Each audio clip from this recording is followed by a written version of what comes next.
Bonsoir à toutes et à tous, bienvenue dans cette nouvelle édition de Secte et Vérité. Merci de nous rejoindre.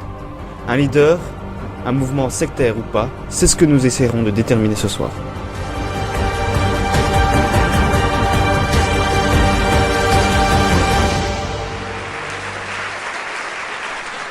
Bonsoir. Vous en avez sûrement entendu parler, ils s'étendent de plus en plus dans nos pays. Leurs activités, sectaires ou pas, sont fortement controversées. Ce soir, pour en parler avec nous sur ce plateau, nous accueillons le leader du groupe. Veuillez accueillir chaleureusement le maître Bemakeba. Oui, merci à vous Jean-Paul de m'accueillir ce soir sur ce plateau. Je me représente en deux mots pour ceux qui ne me connaissent pas, je suis maître Bemakeba, je suis leader de la Buddhist International Foundation Limited, ou encore les adorateurs de Vishnu. Et si je suis ici ce soir, c'est pour démentir l'image un peu, disons, désastreuse que subit mon mouvement dans les médias. On est en effet trop souvent taxé à tort de mouvements sectaires qui ne respectent pas la liberté individuelle quand nous sommes uniquement un groupe de personnes partageant un idéal de vie commun. Merci monsieur Bemakeba. Alors ce soir, face à vous, un de vos plus grands détracteurs. Oui, donc moi je suis ici venu tempérer les belles paroles de ce charmant monsieur. Et oui, donc je suis Marc Sido Coulibaly, professeur et sociologue à l'ULB, Université libre de Bamako, et spécialiste des mouvements sectaires. Ok, merci monsieur Marc. Oui, vous serez peut-être surpris, monsieur Seydou Coulibaly, de voir quelle personne sera calmée par l'autre ce soir. Monsieur Bemakeba, expliquez-nous en quoi consiste réellement votre mouvement. Donc la réalité d'un mouvement, c'est qu'on essaye de retrouver les valeurs les plus bonnes de la nature humaine. C'est vrai que dans notre société actuelle, on a trop souvent tendance à s'éloigner de ces bonnes valeurs, car les mœurs y sont dépravées et ignobles, je n'ai pas honte de le dire. Et donc nous essayons justement de fournir un cadre de vie qui propose d'évoluer dans une communauté qui respecte chacun et qui propose de retourner justement à cette innocence perdue, à ces vraies valeurs de vie dont l'homme ne devrait pas normalement s'éloigner. Ouais, donc justement vous parlez d'hommes, vous parlez sûrement d'adhérents, des personnes qui vous suivent dans votre mouvement. Que font-ils pour découvrir ce mouvement et lors de vos réunions, que se passe-t-il avec eux? Alors la manière la plus simple de découvrir le mouvement, c'est d'aller à une des conférences que je donne régulièrement. Donc je dirais que ça c'est un petit peu notre couverture médiatique. Suite à ces conférences que je donne, on est appelé à se rendre à des soirées de méditation bouddhiste et auxquelles beaucoup de gens se rendent et qui touchent beaucoup de gens. Alors ça touche beaucoup de gens, donc ça a l'air d'être un beau projet. Monsieur Marc, quelque chose à déclarer par rapport au dire de monsieur Bemakeba?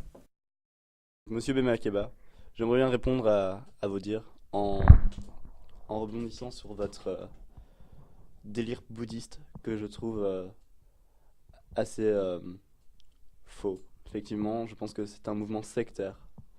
Pourquoi je dis ça? Parce que j'ai eu l'occasion de pouvoir parler à certains anciens adhérents qui m'ont fait part de certaines violences physiques durant vos sessions. Donc ce délire bouddhiste, une façade pour vous, une façade qui cacherait Oui, un mouvement sectaire. Oui, c'est ça, qui cacherait de gros inconvénients, de grosses conséquences pour ceux qui suivraient ce mouvement. Oui, par exemple, certains adhérents m'ont fait part qu'ils ne pouvaient pas dormir plus de 2 ou 3 heures par nuit. Et Calomnie. Continuez, s'il vous plaît.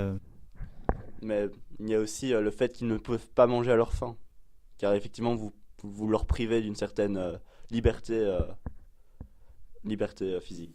Ok, nous reviendrons justement sur ces conséquences, sur les adeptes. Donc, monsieur Bemakeba, il y a quand même pas mal d'accusations contre votre mouvement, contre vous, au niveau sexuel. Vous pouvez nous en dire plus peut-être, monsieur Marc? Effectivement, selon les échos, je pense que vous avez abusé sexuellement plusieurs enfants. Et d'ailleurs, je pense que vous faites aussi preuve de polygamie, car avoir 40 enfants avec une femme, je pense que cela un peu impossible. Voilà quand même des accusations assez lourdes pour vous. Bon alors je vous arrête tout de suite, je pense qu'on va vite remettre les points sur les i. Nous n'avons clairement pas la même vision de la vie de couple. Sachez en tout cas que, selon ma propre doctrine, la majorité sexuelle chez une fille est atteinte dès l'âge de 4 ans. Je vous rassure tout de suite, ma compagne, la plus jeune, a déjà atteint ses 6 ans, donc je pense que je suis inattaquable sur ce point. Et pour ce qui est de vos pics sur la polygamie, sachez que Si on s'inspire de la nature, un lion peut cumuler plusieurs dizaines de lionnes, et donc je ne vois pas où est le problème à ce que j'ai plusieurs femmes. Enfin, c'est impensable de dire ça. Vous êtes sérieux? Enfin, il y a un manque de respect. Ok, s'il vous plaît, on se calme, on va continuer le débat. Calmement, c'est très important pour que les téléspectateurs puissent suivre correctement et bien comprendre le fond du sujet.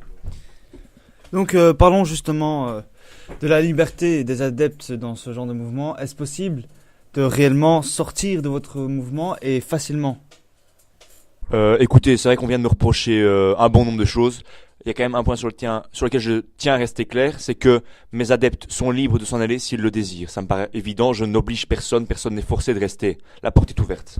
Oui, donc ça, on entend bien ce que vous voulez dire, monsieur Marquet. Est-ce que cela est vrai? Ça a été sûrement controversé. Je ne suis pas du tout d'accord avec ça, Ouais. car il a été clairement vu que vous jouez sur la culpabilité des gens. Je pense que vos adeptes ne sont pas du tout libres de mouvement.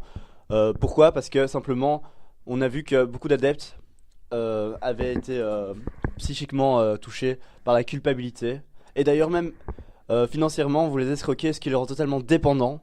D'ailleurs, vous les manipulez complètement et vous n'hésitez pas à utiliser la supercherie pour arriver à vos fins. Vous parlez de supercherie? Quel type de supercherie? Cette foutaise de télékinésie, qui peut y croire?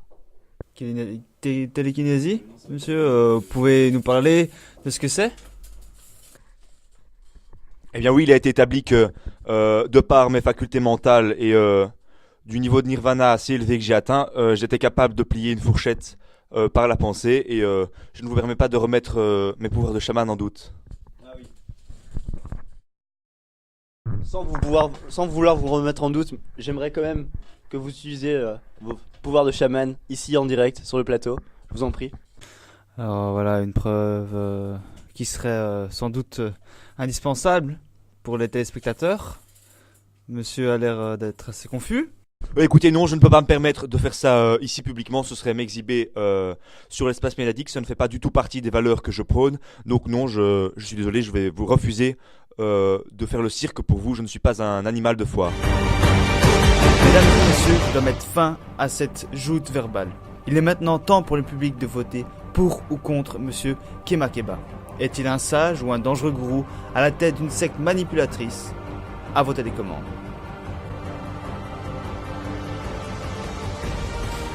Et voilà, les résultats du vote sont clairs. 97% du public a voté contre monsieur Kemakeba. Je ne peux que vous recommander la plus grande prudence face à cette secte qui nuit gravement à ses membres. C'est la fin de cette édition de Secte et Vérité sur Média Satellite Télévision. Bonsoir.